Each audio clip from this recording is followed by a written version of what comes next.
Evelyn.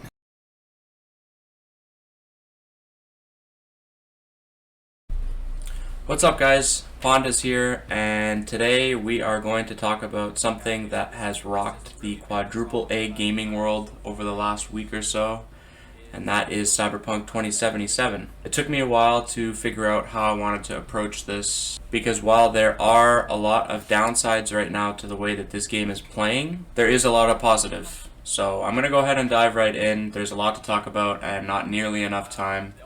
I'm going to go ahead and start with the bad news slash stuff and get it out of the way so we can talk about some of the more positive aspects of the game. But unless you've been living under a rock that's been under a rock that's been in the ocean, you know that Cyberpunk is really buggy right now. As you can see from the gameplay behind you, there are a ton of bugs. I have a solid computer. I don't necessarily have a top of the line decked out computer. But I know of people that are having really serious issues running this game, even on low to medium settings.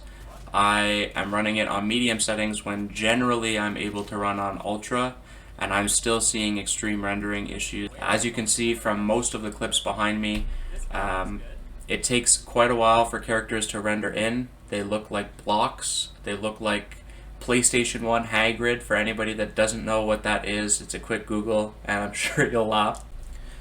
As you can see in the gameplay, while this doesn't necessarily impact the game majorly, it is irritating to have to walk up to a person and stand there for 15 seconds before their face renders in or before their lips start moving in a conversation. I also had an instance where when I was making phone calls, I was accepting more than one phone call at a time, and there would be 3 or 4 heads overlapping each other in the video call area. And again, while this doesn't necessarily have a major effect on gameplay, it is rather demoralizing to have to track 3 or 4 phone calls at the same time playing over each other, as well as who you're talking to, who is talking, and so forth. Now, there were 2 very large bugs that I felt drastically impacted the way that the game played.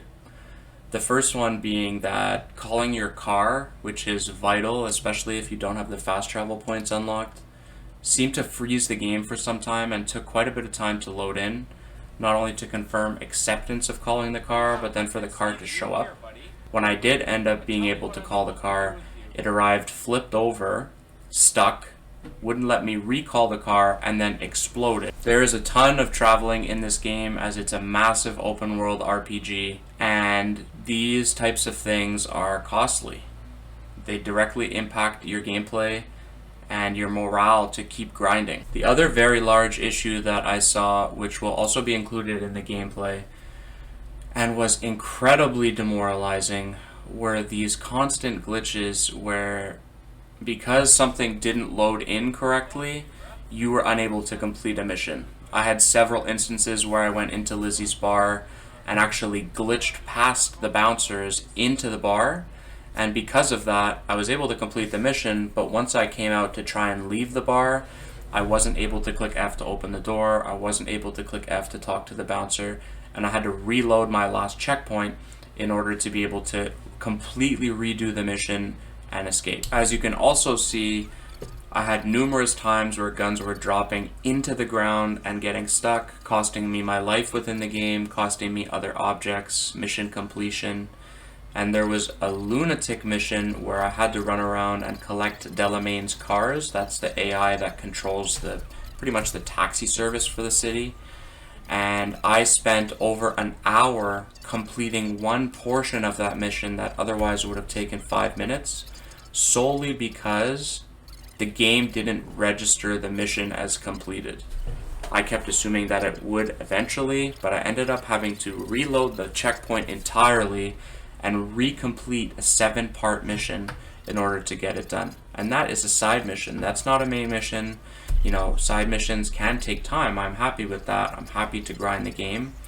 But there is something really, really, really defeating about spending over an hour and a half on a mission that is basically driving next to a car for 20 minutes. All of that to say that while my first couple hours of gameplay didn't see a whole lot of bugs, and those walkthroughs will be uploaded to YouTube, the more I started opening up the world and the more I started seeing missions, main missions, side missions, quests, the more I started to experience that the game isn't necessarily as polished as it should be. A lot of people spoke about they should have delayed it again, they should have blah blah blah, they should have done this, they should have put it into early access and let players provide feedback on where it needed to be patched. But the rendering issues and glitches, while they were my biggest problem, the other problem that I have with the game is because it's so massive and because there's so much content and so much progression and so many items, I never really felt like I progressed. In the first day, I did a 11-hour stream. To be honest with you, couldn't tell if I had done a main mission at all, a side mission, completed anything of any value. I had no money. It felt like my character hadn't progressed really at all, and my weapons were still incredibly weak.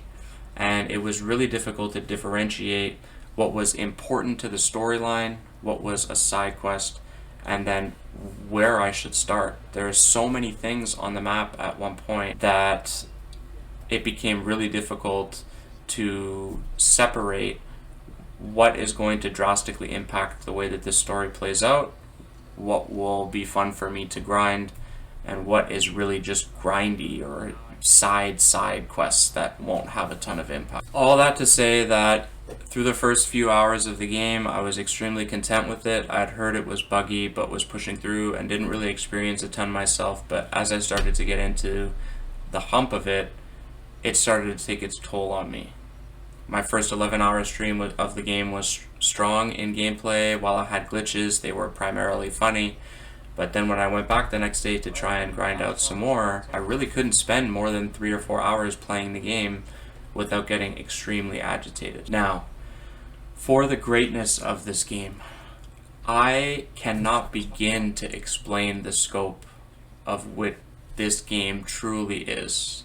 Think GTA 5 open world structure and mission structure with the progression system of The Division. It is massive, and the replayability is the greatest that I've ever seen in a game. I know that games like GTA have great replayability, but the nice thing about this is every decision that you make directly impacts the story that you're going to see. So you could, hypothetically, go back and redo the exact same life path and choose to be a dick, or choose to be the good guy, or choose not to kill people. On top of that, the world is massive, the lore is huge, and the story, while slow at first, has begun to pick up. The depth to the story, again, because of the size, is massive. There's side stories on side stories on side storylines, and just so many things to track that if you really wanted to, you could easily put 200 hours into the game, going through each life path and complete everything, and in my opinion, never get bored of it. I will also say that while this is the first single player game that I've played on PC, the graphics and the overall attention to detail and quality in this game is the greatest that I've ever seen. You can see the pores inside of the pores on people's faces. The attention to detail in every tower is immaculate. I truly believe that once CD Projekt Red is able to put out a couple of chunky patches for this game, that this could go down as one of the greatest games of all time. It's going to require a lot of work on their end, and I know that CD Projekt Red has been in crunch for some time working on this, but in order to get this game into a state where it could be a masterpiece for years to come, it will take work, but I believe that the game could very easily get there. With a few patches and within a couple months, this could be the game that redefined open world RPGs as CD Projekt Red has been known to do. The reason that it took me so long to put this video together is I spent almost all of today deciding whether I would continue playing the game or wait a couple months hoping that CD Projekt Red would put out some type of patch that would relieve some of the issues that I've faced so far, and I know lots of others have faced. And I think at the end of the day, there was a patch that came out yesterday, or Friday, excuse me, and hopefully that touched the game up enough to have some of the tough parts of the game patched out, and I do believe we'll be moving forward and playing it. I've been waiting for this game for a long time, as most of you know, so with the replayability of it, I think that it would be fine for me to tank out the current state of the game, and then if I really wanted to, which I absolutely will, come back and replay it again. All in all, if you made it to the end of the video and you're still contemplating whether or not you should buy it, generally, unless you've been waiting for it as I have, say, wait another month and see if the patches work any of the big problems out. If you see that the talk starts to die down a bit, then it is absolutely worth the money. If not, and you're ready to tank out some of the glitches that the game is currently facing, by all means, you will not be disappointed. And I am absolutely looking forward to seeing how my first playthrough of this game plays. As always, thank you guys so much for making it to the end of the video. If you enjoyed the content, make sure you like and subscribe down below.